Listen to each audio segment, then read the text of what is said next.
좋으시죠? 네. 빌딩 숲에 살다가 이런 데 올라오면 그냥 오기만 해도 좋죠. 그죠? 이런 데 와도 안 좋으면은 아직 앳된 거라고 합니다. 휴대폰 가지고 사진 많이 찍는데 꽃사진만 찍는 사람은 이미 인생을 볼장 다 본 늙은 사람이라 왜 꽃만 찍어? 찍을 사람도 옆에 없고 그냥 풀떼기하고 꽃만 찍는 거는 이제 늙어서 그렇다 그래요. 음식 사진 많이 찍는 거는 아직 식욕이 충만한 아직 팔팔한 사람들이 음식 사진 많이 찍고, 우리 권사님들 늙지 마시고 끝까지 팽팽하시고 마음도 청춘이고 강건하셔서 하나님 많이 사랑하시기 바랍니다. 오늘 우리 신대원 학우들이 올라와서 오늘 하루 여기 돌아보고 또 금요일 날 올라와서 토요일까지 1박 2일 이곳에서 또 수련을 받고 그렇게 합니다. 12명인가 오셨다고 하는데 우리 권사님들 한번 환영의 박수를 하도록 하겠습니다.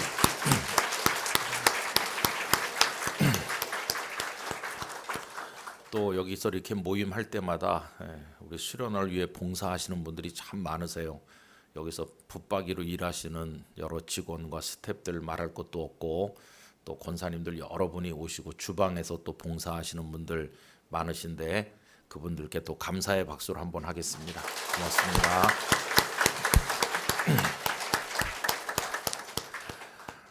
그리고 여러분 여기 와주셔서 감사한데 우리 권사님들, 신임 권사님들 우리 자신을 위해서 한번 박수합시다.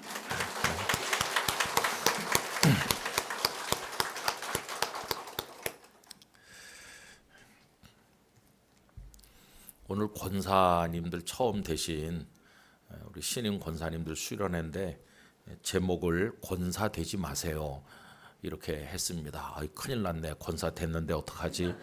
그래요. 근데 진짜 이제 오늘 우리가 잠깐 나누려는 말씀은 중요하다 이렇게 생각이 됩니다. 너무도 잘 아시는 말씀이잖아요. 베다니에 그 삼남매가 살았는데 나사로하고 마르다하고 마리아 이렇게 삼남매가 살았어요. 근데 그 부모님들 얘기는 성경에 없어서 잘 모르겠고 그 삼남매를 예수님께서 많이 사랑하셨고 또 그들도 예수님을 끔찍이 사랑했던 것 같습니다. 이 베다니 마을은 예루살렘에서 한 5리 정도밖에는 떨어지지 않았으니까 얼마든지 걸어서 왕래할 수 있는 그런 가까운 거리인데 예수님께서 베다니를 참 좋아하셨던 것 같아요. 우리 한경직 목사님께서 영락교회를 처음 시작하실 때 교회 이름이 베다니 전도교회였죠.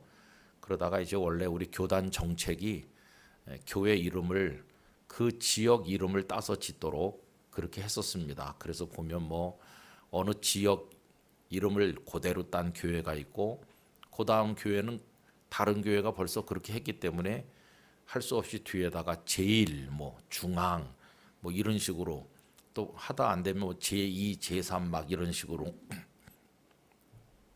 전에는 교회 이름을 좀 까다롭게 그 지역을 반영해서 하도록 했어요.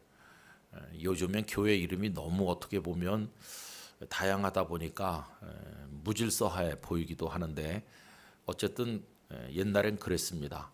그래서 우리 교회 이름을 개명하게 된 것이죠. 베다니 전도교회에서 영락교회로 바꿨는데 그 밑에 영락정이라는 정자가 있었다고 합니다. 그리고 우리 교회 근처가 영락동이었다고 합니다. 근데 그 뜻이 참 좋아요. 영원한 기쁨이니까 꼭 성경적 이름인 것 같은데 동네 이름이 그랬다. 그럽니다. 그러니까 참 좋은 이름을 가지게 됐죠.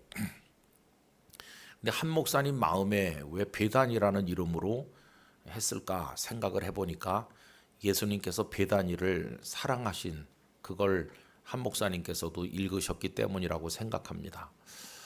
예수님께서 십자가 달리시기 전에 마지막 한 주간을 대단한 명성 있는 사람들 곁에서 보내지 않으시고 아주 작은 동네에 베다니에서 마지막 한 주간을 보내셨습니다. 사람이 누구나 마지막 시간을 누구와 보내기를 원하시는가 하는 거는 그분의 마음이 누구에게 있는가를 보여주는 건데 우리 예수님은 베다니에 있는 사람들을 사랑하셨구나 이런 생각이 듭니다. 그래서 아침에는 예루살렘에 나가셔서 말씀도 가르치시고 여러 일을 하시고 저녁 때가 되면 베다니에 와서 주무시고 이렇게 마지막 며칠을 하시다가 이제 십자가를 지신 것이죠. 근데 그 베다니에 우리가 기억하는 인물들은 이 삼남매고 또 그 외에 우리가 생각할 수 있는 사람은 시몬이라는 사람이 등장해요. 그분은 아마 한때 나병 환자였었던 것 같은데 주님의 이름으로 고침을 받은, 그래서 이 베다니 마리아가 옥합을 깨뜨려서 향유를 예수님께 부어드리는 성경 전체를 통해서 가장 아름다운 장면 중에 하나가 그 장면인데 그 현장이 바로 시몬의 집이거든요. 아마 시몬이 주님이 우리 동네에 오시는데 우리 집에서 잔치를 열겠다. 그래서 아마 자기 집을 이렇게 개방해가지고 예수님의 일행을 다 영접하고 그리고 대접하고 그랬던 것 같아요. 그리고 그 자리에 마리아는 향유를 가지고 와서 예수님께 부어드렸는데 그것이 본인은 모르고 했지만 예수님의 죽으심을 예비하는 뜻이 그 속에 있었던 거죠. 그러고 보면 마리아의 헌신은 본인은 모르고 그냥 사랑으로 했는데 그것이 예수님의 죽음을 준비하는 것이 되었으니까 여러분 우리의 섬김도 그렇다고 생각합니다. 전후 사정 뭐 이런 걸 주님께서 왜 나보고 하라고 하시는지 다 알고 하는 건 아니지만 주님의 말씀에 따라 순종하면 그것이 주님의 뜻 가운데 아름다운 열매로 이어지고 주님의 목적을 이루는 것을 볼 수 있는 것이죠. 그리고 마리아는 정말 아름다운 칭찬을 받았습니다. 천하의 복음이 전해지는 모든 곳에서 이 여인이 행한 일이 알려질 것이라고 정말 영광스러운 칭찬을 주님으로부터 받았죠. 근데 이제 그거는 그 나병 환자였던 시몬의 집에서 십자가 달리시기 조금 전에 이제 있었던 일이고 오늘 읽은 이 본문은 그 이전에 평소의 일인 것 같습니다. 평상시에 베다니에 들리실 때마다 이 나사로, 마르다, 마리아 삼남매의 집에 자주 가시지 않았을까. 그리고 오늘 본문도 그 장면 중에 하나일 거라고 생각하는데 예수님을 대접하게 된 것이고 예수님은 그 막간을 또 이용하셔서 모인 사람들에게 말씀을 가르치시고 이제 그런 장면이죠. 근데 이제 오늘 본문에는 나사로는 등장하지 않고 그 자매만 등장하고 있습니다.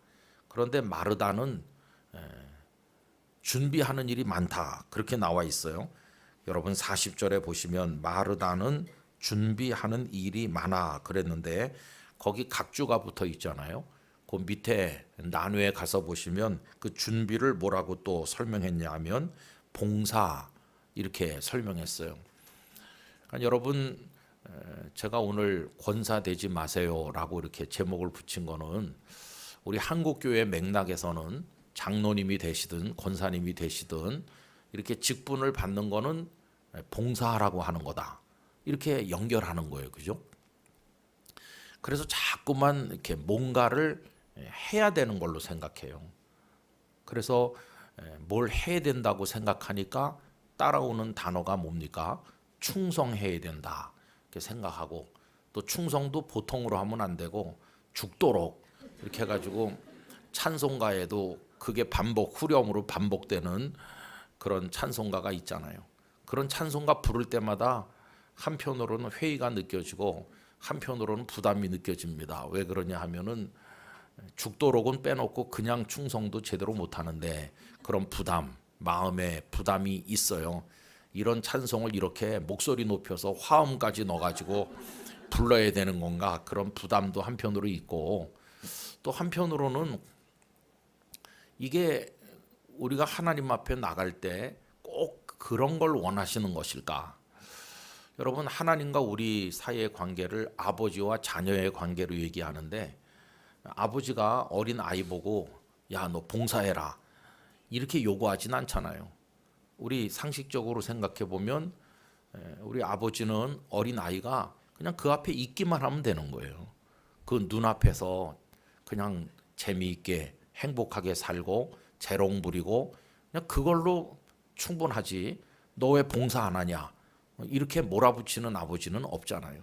하나님 아버지가 우리에게 봉사를 요구하는 게 우선은 아닐 텐데 우리 한국 교회는 직분을 자꾸만 이렇게 봉사하는 거에다가 연결하니까 그래서 제가 보면은 장로님, 집사님, 권사님 이런 분들이 금방 지쳐서 힘이 쭉 빠지는 거예요. 처음에는 각오를 새롭게 하면서 열심히 해보시려고 하지요. 정말 수고 많이 하죠. 그런데 시간이 지나다 보면 기쁨도 메말라 가고 힘도 빠지고 나중에는 이거 계속 해야 되는 건가? 그런 생각도 들고 그래서 신앙생활에 감칠맛이 없는 그냥 교회 가서 뭘 하는 게 피곤하기만 하고 뭔가 마음이 무겁기만 한 그래서 다들 이렇게 피곤한 상태에서 예민한 상태에서 같이 뭘 하다 보니까 갈등도 생기고 교회 와서 시험 받고 이건 뭔가 좀 잘못됐다 그런 생각이 드는 거예요. 지금 마르다가 그런 상태에 있다는 걸 볼 수 있어요. 그 결과가 뭡니까? 준비하는 일이 많다 보니까 그 결과가 마음이 분주하다. 마음의 평화 상태가 깨졌어요. 마르다는 지금 마음속에서 뭔가 불만이 이렇게 솟아오르고 화가 나는 거예요. 그래서 예수님께 가서 얘기하잖아요. 예수께 나아가 이르되 주여 내 동생이 나 혼자 일하게 두는 것을 생각하지 아니하시나이까 그를 명하사 나를 도와주라 하소서. 미움이 양쪽을 향하고 있어요. 첫째는 마르다를 미워하는 거예요. 마르다 저저 얌체같이 꼼짝도 마리아 꼼짝도 안 하고 예수님 앞에 붙어 앉아가지고 저 뭐 하는 거냐 이렇게 마리아를 향한 그 미움이 지금 마음속에 솟아나는 거예요. 여러분 이게 참 이상한 게 충성하는 사람 속에 미움이 생기는 거예요. 충성하잖아요. 지금 마르다가 충성하는데 마음속에 미움이 있어요. 우리 교회에서 잘못하면 열심히 하는 분이 그렇지 않은 사람을 향한 미움 내지는 경멸, 저 사람은 이름만 가진 집사야 이런 식으로 하기가 쉬워요. 지금 마르다가 이제 그런 상태에 있구나 하는 것을 알 수 있잖아요. 그 다음에 이건 마리아를 향해서만 표출되는 감정이 아니고 예수님도 은근히 원망하고 있다는 걸 알 수 있어요. 좀 내보내서 나를 도와주라고 하셔야지 어떻게 가만히 옆에 두시냐. 예수님도 원망하고 그다음에 마리아도 원망하고 그래서 이 마르다의 이 모습으로 해가지고는 이게 마르다에게도 기쁨이 아니고 주님께도 영광이 아니고 이렇게 하다가 주님께서 떠나시고 나면 마르다하고 마리아하고 한판 붙지 않겠어요? 그럼 이게 집안이 이게 엉망이 되는 거잖아요. 많은 교회가 다 나름대로 주님을 사랑한다 그러는데 조용할 날이 없고 맨날 교회가 시끄럽고 그런 상황이에요. 저는 요 40절의 모습이 많은 경우에 우리의 왜곡된 모습을 그대로 보여주고 있다고 생각합니다. 제가 권사 되지 마세요라고 하는 거는 이런 권사님은 되면 안 된다 하는 거를 말씀드리는 것입니다.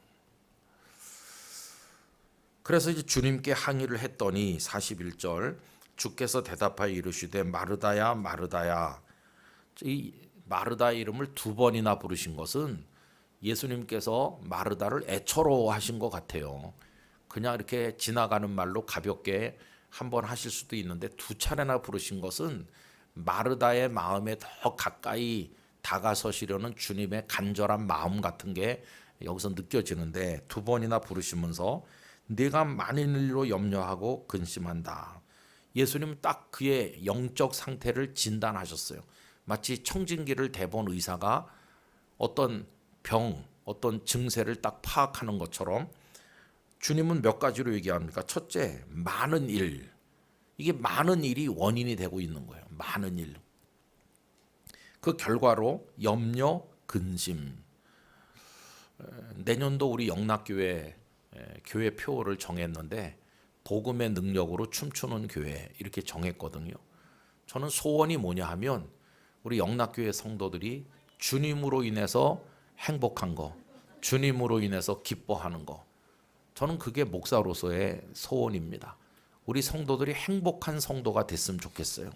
예수님을 믿어서 너무 기쁘다, 나 주님만 생각하면 감사해. 그리고 그냥 그 삶의 여러 영역에서 또 일상 속에서 기쁨과 감사가 흘러 넘쳐야 되는데 어딘가 피곤하고 무거운 짐에 눌린 것 같고 이렇게 믿는 거는 주님이 원하신 모습이 아니거든요. 근데 오늘날 교회 안에는 현대판 마르다가 차고 넘쳐요. 열심히 다니는 분일수록 마르다화 되고 있는 것이죠. 그래서 예수님께서 진단하시는 거예요. 내가 많은 일로 염려하고 근심하는구나. 그 속에 기쁨 같은 거, 감사, 감사하다 이런 게 없어요. 그래서 내년도 표를 그렇게 정한 것은 이제 80년은 마무리되는 해이기도 하니까 81년은 새로 시작하는. 그래서 우리 교육자들 모였을 때 제가 마치 개척교회 하는 마음으로, 새로 시작하는 마음으로 우리 교회가 내년을 맞이할 때 개척교회에서 제일 먼저 할 수 있는 게 뭐가 있을까요? 개척교회가 뭐 비전 트립을 가겠어요? 개척교회가 뭐 또 다른 교회를 개척하겠어요? 이제 막 새로 시작되는 교회는 우선 예배부터 시작하는 것이고 그 마음속에 품는 건 예수님의 복음이거든요. 근데 그 복음이 구원을 주시는 하나님의 능력이니까 구원받은 기쁨과 감사가 충만해야 되는 거죠. 근데 그 기쁨이 막 감당할 수 없는 기쁨이어 가지고 춤을 추는 거예요. 그래서 저는 우리 영락교회 모든 성도들이 모든 교회 생활이든 가정 생활이든 인생 살아가는 영역에서 나 같은 죄인을 구원해 주신 하나님의 은혜가 얼마나 감사한가. 그래서 진짜 어메이징 그레이스를 삶으로 노래할 수 있는 그런 교회가 됐으면 하는 마음으로 이제 내년도 표를 그렇게 정하게 된 건데, 이 마르다의 상태는 정반대의 지금 상태인 거예요.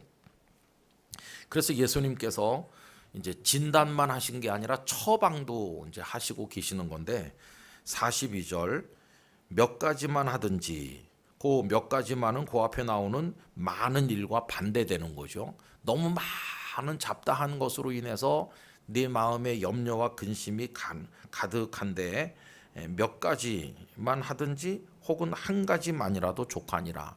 요거는 좀 축소시켜라 그런 뜻으로 이해할 수 있잖아요. 50가지 100가지 이렇게 지금 네가 생각하고 있다면 아주 가지수를 팍 줄여라. 가지수를 줄여서 극단적으로는 한 가지만으로도 족하다.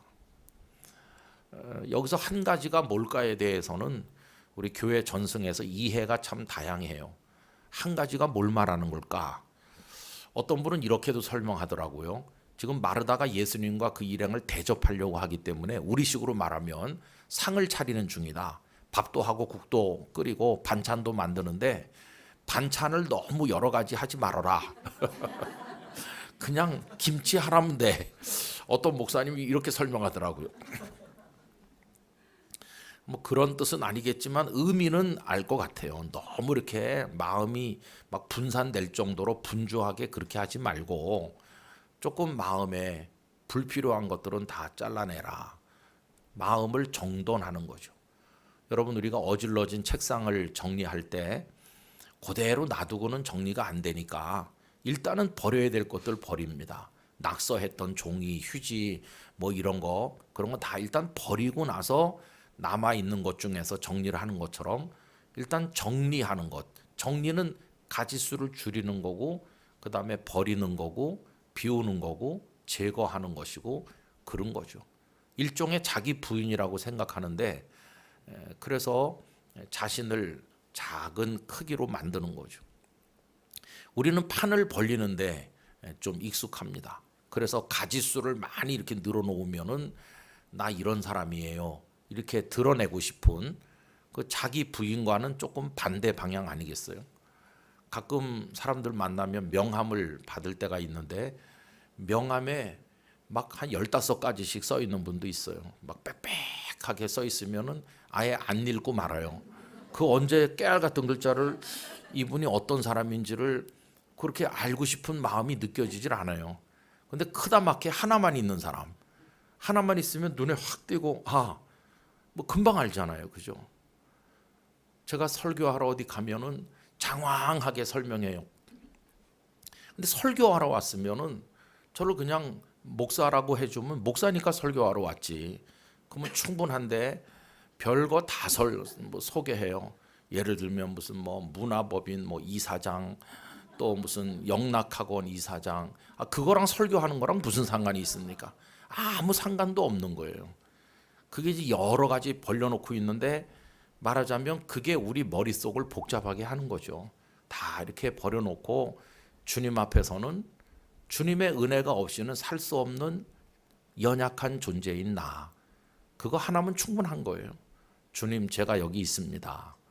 그럼 주님께서 다 알고 계신 거잖아요. 그래서 마르다에게 몇 가지로 확 줄여라. 그리고 극단적으로는 한 가지만이라도 족하다.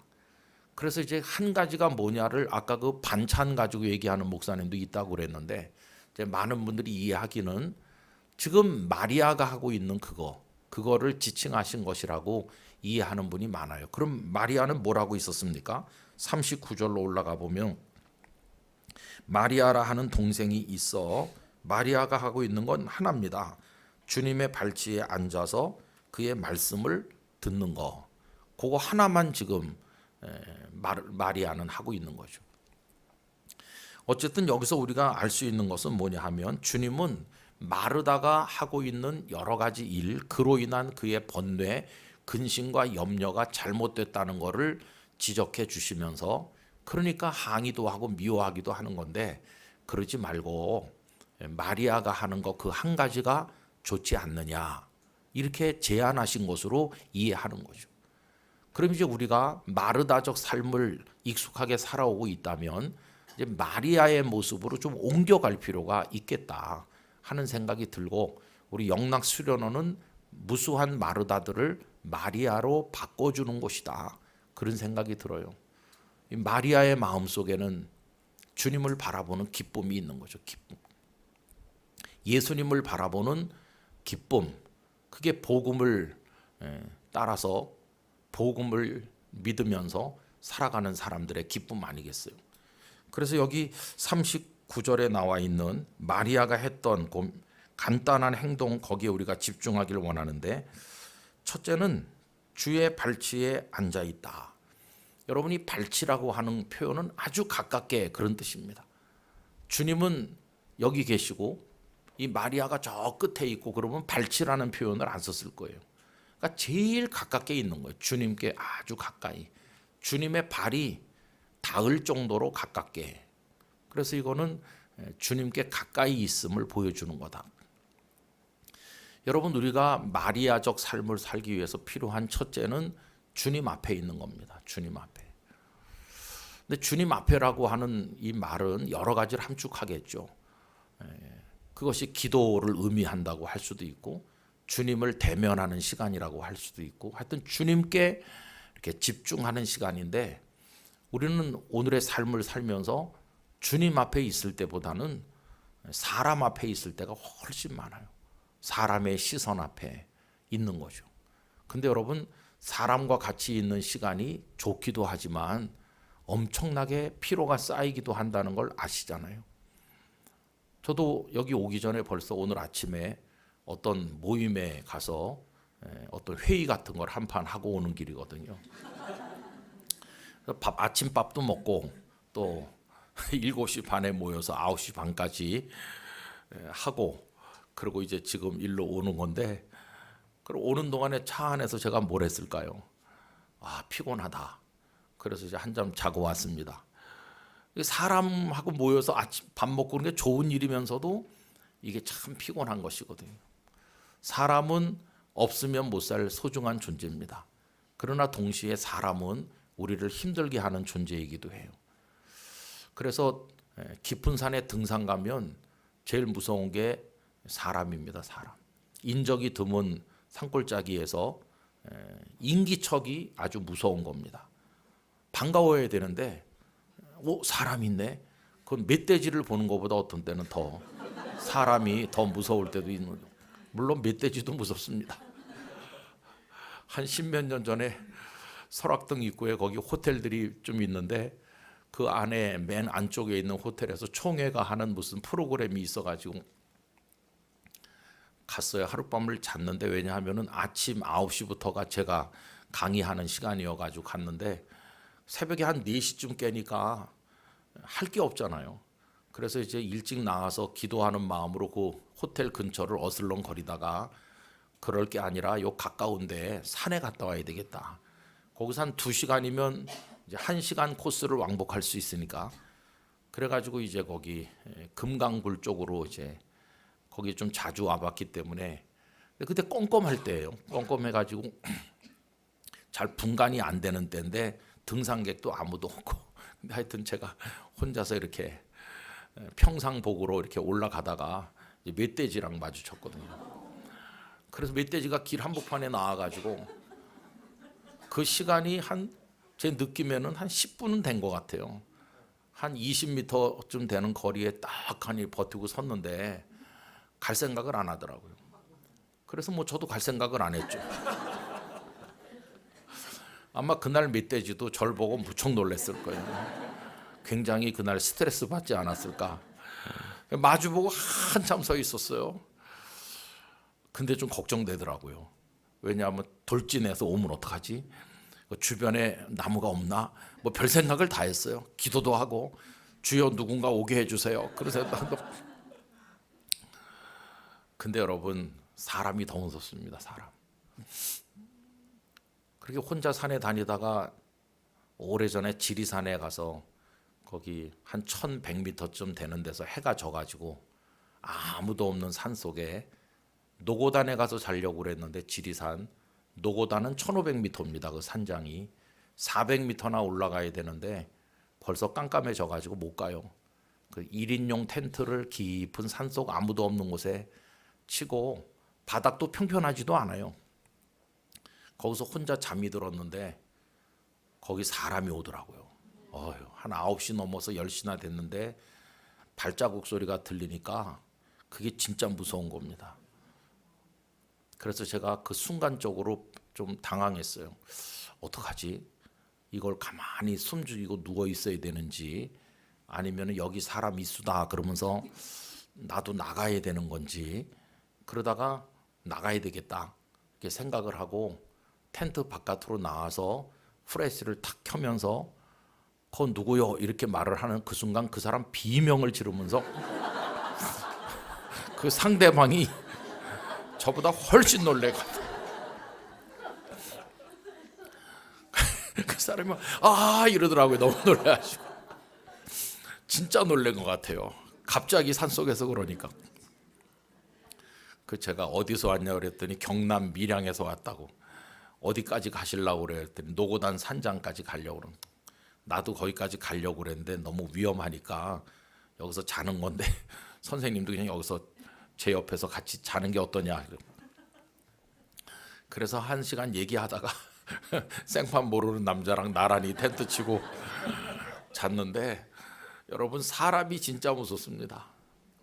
근데 우리 살아가는 분들 보면은 다 누구 때문에 시험 받냐면 사람 때문에 시험 받습니다. 가장 가까운 남편 때문에, 자식 때문에, 뭐 제가 아내 때문이라고는 안 합니다. 여기 다 권사님들만 오셨으니까.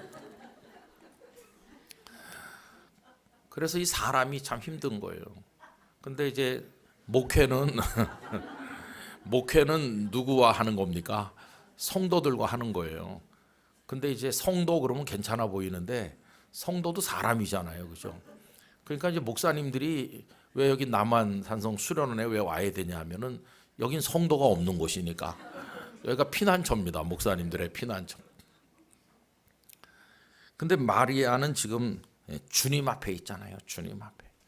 저는 주님 앞에 있는 것이 사람 앞에 쌓인 피로와 마음의 상처와 모든 것을 씻어주기도 하고 그 짐을 덜어주기도 하고 회복시켜 주기도 한다고 믿습니다. 주님 앞에 있는 거죠. 저는 권사님들께서 늘 주님 앞에 있었으면 좋겠어요. 사람의 시선은 그가 나를 어떻게 생각할까, 이걸 많이 생각하게 해요. 평판, 남이 나를 어떻게 생각할까. 근데 그건 중요한 건 아니죠. 남이 나를 어떻게 생각하든 주님께서 나를 어떻게 보시느냐가 결정적으로 중요한 거 아니겠어요? 그래서 우리가 제일 먼저 생각해야 될 것이 주님의 마음이죠. 주님의 마음에 드는 사람. 그래서 하나님께서 다윗을 보셨을 때 내 마음에 합한 사람, 내 마음에 드는 사람, 그게 제일 중요하잖아요. 그죠? 그리고 권사님들이 주님 앞에 꼭 마음에 드는 분들 되셨으면 좋겠어요. 주님 앞에 있는 게 이게 제일 중요한 겁니다. 두 번째로는 멀리 계시지 말고 아까도 말씀드린 것처럼 발치에 가까이 있는 거죠. 그래서 늘 주님과 동행하는 거죠. 이건. 발치에 가까이 있다는 것은 주님 곁에 있는 것이고 주님과 함께 하는 거고 주님과 동행하는 거고, 근데 그건 우리가 노력해서 되는 게 아니고 은혜입니다. 왜냐하면 그분이 우리 곁에 와주심으로 이루어지는 거니까. 그래서 예수님께서 이 땅에 탄생하셨을 때 그걸 임마누엘이라고 표현했죠. 하나님께서 우리와 함께 계시다. 마태복음 1장에서 임마누엘을 말씀하시고 마태복음이 끝나는 28장 20절 맨 끝에서 세상 끝날까지 너희와 항상 함께 있으리라. 그래서 임마누엘로 시작해서 임마누엘로 끝나는 복음서가 마태복음이라는 걸 알 수 있어요. 우리 권사님들 평생 주님과 함께, 주님 가까이, 주님과 더불어, 주님과 동행하시고 그렇게 하시기를 간절히 부탁드립니다. 그래서 우리가 제일 먼저 그 다음에 힘써야 될 건 뭐냐 하면은 그의 말씀을 듣는다. 여러분, 주님과 우리가 동행하는, 그리고 그분과 함께하는 결정적으로 중요한 매개체는 주님의 말씀입니다. 우리는 주님을 눈으로 보거나 손으로 만질 수 없는 상황에서 주님을 믿고 있는 건데, 그때 주님을 가장 진하게 느끼게 만들어주는 주님이 주신 선물이 이 말씀이거든요. 말씀. 이 말씀은 창조의 능력이기도 해요. 말씀하시니 빛이 있고 말씀하시니 그 다음에 다 이루어졌잖아요. 그럼 말씀은 그분의 인격이기도 해요. 말씀은 그분 자체이기도 합니다. 예를 들어서 옛날에 이제 누가 하인을 불러갖고 쪽지를 써서 주문서 이거 건넌 마을 누구한테 갖다 줘라. 그럼 그 하인이 그걸 받아가지고 막 가서 주인에게 전합니다. 저희 어른께서 이거 전해드리라고 했습니다. 그러면 그 상대방이 그걸 보고 뭔가 행동을 취합니다. 그러면 사람이 오지도 않고 종이 쪽지 하나 온 건데 그 종이 쪽지 글자 몇 개 쓰여 있는 게 전부 단데 이 사람은 그걸 위해 목숨을 걸기도 하고 뭔가 일을 시작하거든요. 종이 쪽지 몇 개가 뭐 그렇게 대단해서 그렇습니까? 거기 쓰인 글자 몇 개가 그걸 써서 보낸 그 사람을 보여주는 거예요. 그러니까 말씀이 우리에게 임하여 온다는 것은 주님이 오신 것과 똑같아요. 여기 우리 손에 이 말씀이 있고 또 예배할 때마다 말씀을 같이 나누는 거는 주님이 여기 계속해서 임하고 계시다고 하는 현존성을 나타내는 것이죠. 말씀으로 우리에게 다가오고 계신 거예요. 그래서 저는 우리 권사님들께서 주님의 말씀을 많이 읽으시고 묵상하시고 여러분의 삶과 인격 속에 그게 녹아 들어오도록 기도하시고 그 말씀이 우리를 빚어 만들고 말씀이 우리를 형성하도록 주님께 말씀에다 맡길 수 있길 바랍니다. 우리가 말씀을 이렇게 잘라내고 우리가 말씀을 만들고 그러는 게 아니라 나는 객체가 되는 것이고 말씀이 주체가 돼서 나를 깎아서 빚어 만드는 거죠. 말씀에 의하여 내가 조각돼야 되는 거지.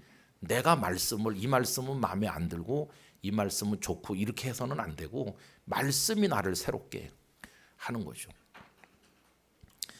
그래서 이건 결국 다른 말로 말하면은 주님이 우리 속으로 들어오시는 거예요. 말씀이 곧 주님이라면 그 말씀을 받는다는 것은 주님이 내 안에 들어오고 계시다.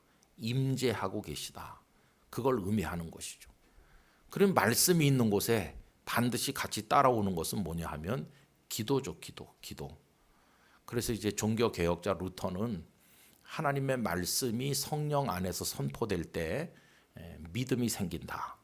그냥 말씀만으로는 안 되고 필수적으로 성령의 임재와 역사가 있어야 되는 것인데 그때 우리 속에 믿음이 생기면 그 믿음의 응답이 뭐냐 했을 때 기도라고 얘기했어요. 기도. 그러니까 하나님의 말씀이 내 속에 임하여 오시고 성령께서 그 말씀과 함께 내 안에 역사하시면 내가 반드시 응답을 하는데, 그게 기도인데 그 기도는 회개일 수도 있고 그 기도는 감사일 수도 있고 뭐 여러 가지 기도가 가능한데, 그걸 딱 보여주는 사람이 베드로입니다. 누가복음 5장에 어느 날 예수님께서 배를 좀 빌리자, 그리고는 육지에 있는 사람들에게 말씀을 전하셨잖아요. 근데 예수님께서 육지에 앉은 사람들에게만 말씀하신 게 아니고 옆에 지금 같이 있는 베드로에게도 말씀하신 거거든요. 그때 그는 아직 시몬일 상태죠, 그죠? 말씀이 그 속에 들어가서 그의 영혼을 촉촉히 적시는 겁니다. 말씀이 다 끝난 다음에 지금까지 하신 말씀은 전체를 위한 말씀이었는데, 그러니까 우리가 주일날 다 같이 예배드리면 회중 전부를 위한 말씀을 설교로 이렇게 하잖아요. 마치 그와 같은 거예요. 저 육지에 있는 사람도 듣고 예수님 옆에 있는 시몬도 듣고 다 같이 들었어요. 근데 이제 그게 끝나고 나니까 예수님은 시몬에게만 들려주시는 그를 위한 말씀을 한마디 딱 던지시는 거예요. 그러니까 우리가 회중 전체 중에 한 사람으로 받는 말씀도 필요하지만 주님이 나를 위해 주시는 말씀이구나 이렇게 깨닫는 나를 위한 말씀도 필요해요. 그게 이거였습니다. 깊은 데로 가서 그물을 내려 고기를 잡으라. 이거는 육지에 있는 사람들하고는 무관한 시몬에게만 주시는 나의 말씀이죠. 나의 말씀. 그런데 중요한 건 뭐냐 하면은 그가 말씀에 순종했다는 것입니다. 그래서 언제 그가 말씀의 사람이 됐다고 아주 멋진 말을 하잖아요. 내가 밤새도록 했지만 한 마리도 잡은 것이 없습니다. 그렇지만 말씀에 의지하여 내가 그물을 내리겠습니다. 이 말씀에 의지하여는 이미 주님을 마음속에 모셔드리기 시작했다는 걸 보여주는 거죠. 그분이 말씀하시면 이제 내가 거절하지 않습니다. 이제는 말씀하시면 내가 따르겠습니다 하는 변화가 그 속에 이루어지고 있는 중이고, 그래서 가서 고기를 엄청나게 잡은 다음에 아까 제가 그 말씀 안에서 믿음이 생기면 응답이 나온다고 루터 얘기를 말했는데, 응답이 어떻게 나왔습니까? 회개하는 기도로 나왔죠. 그죠? 주여 나를 떠나소서 나는 죄인으로소이다 하는 기도로 그게 응답됐어요. 그가 기도했다는 것은 이제 주님의 사람이 됐다고 하는 것을 보여주는 것이고, 그래서 주님은 나를 따라오너라 사람 낚는 어부 되게 해주겠다. 주님의 제자가 됐잖아요. 그래서 여기 말씀이 우리 속에 이렇게 들어오면은 반드시 우리는 기도하는 사람이 됩니다. 기도. 그래서 말씀과 기도는 성도가 타고 있는 마차의 두 바퀴와 같다. 이렇게 보통 많이 설명했는데 우리 권사님들 많이 기도하시고 그 기도를 통해 응답하셔서 그 들어온 말씀이 어떻게 우리 속에서 열매가 되는지 주님께 아뢰는 그런 삶을 사시기를 바랍니다. 그리고 여기 본문에는 안 나왔지만 결국 이걸 다른 말로 표현하면 채워진다 이렇게 말할 수 있어요. 그죠? 주님이 그 발치에 가까이 계시고 그 주님의 사랑을 받고 말씀을 받고 마리아의 가슴 속에 기쁨이 채워지는 거죠. 그래서 주님으로 쭉 이렇게 채워지는, 주님으로 충만해지는, 우리 부르는 요즘에 많이 부르는 찬양 중에 충만이라는 찬양이 있잖아요. 예수로 충만하다. 그게 주님으로 채워지는 거죠. 예수님으로 충만하면 그 뒤에 한 줄 더 붙인다면 다른 건 필요가 없어지는 것이죠. 주님 한 분만으로 충만하다. 저는 가끔 아주 열악한 곳에서 전도사님으로 목사님으로 평생 수고하는 분들을 보면 저분은 어떻게 할 수 있을까 그런 생각이 들어요. 결국 예수로 충만하지 않으면 할 수 없는 거죠. 예수님이 주실 어떤 콩고물에 관심이 있는 사람은 못할 거예요. 근데 예수님 자신이 이미 다른 거 아무것도 필요 없게 만드는 그분으로 만족하니까 그래서 할 수 있는 거라고 생각합니다. 여러분, 마리아가 그런 모습을 우리에게 보여주고 있는 것이죠. 그래서 우리 목사도 그렇고 다 마르다처럼 분주하게 지금 살고 있는데 우리가 이제 주님 앞에서 마리아가 되는 게 중요하다. 우리 한국 교회를 비난하는 사람들이 욕을 많이 하는데 목사는 먹기를 좋아하는 먹사라고 욕하고 참 부끄러운 말이죠, 그죠? 그다음에 장로님들은 장 논다 이렇게 말해요. 그게 무슨 말인지 모르죠. 장을 긴장자를 써가지고 오래오래 아무것도 안 하고 놀기만 하면서 말만 한다. 장 논다 그렇게 말하더라고요. 그다음에 어떤 사람은 또 장로님을 장농이라고 하더라고요. 장농이 방 안에 큰 게 있는데 아무것도 안 합니다. 장농은 그냥 거기 가만히 있고 자리만 차지하는 거예요. 방도 작은데 10자짜리 장농 이런 거 하나 들여놓으면 12자짜리 들여놓으면은 방만 차지하고 앉아 있잖아요. 장로님들을 비난하는 사람들이 그렇게 말합니다. 집사님은 뭐라고 말하는지 아시죠? 집사님은 잡사라고 그런다 그러고 참 욕이 심해요. 권사님은 뭐라고 말하는지 아세요? 권사님은 곤사라고 그런대요. 곤사. 곤조만 부린다 그리고 또 권사님을 또 이런 말도 있어. 권사스럽다. 권사스럽다는 거는요. 이렇게 마르다처럼 하는 겁니다. 열심히 교회에서 열심히 하는데 막 남 비난하고 짜증만 내고 왜 너는 거기 가만히 앉아 있냐? 마르다 빨리 나와. 막 이렇게 하고 그러면서 얼굴에 기쁨은 없고 염려와 근심만 가득하고 그런 게 권사스럽다 그런데요. 참 부끄러운 말이에요. 그래서 오늘 제가 권사님 되지 말라고 하는 거는 다음 주에 사표 내라 그런 뜻이 아니고 다 마리아가 되시라 그런 뜻이에요.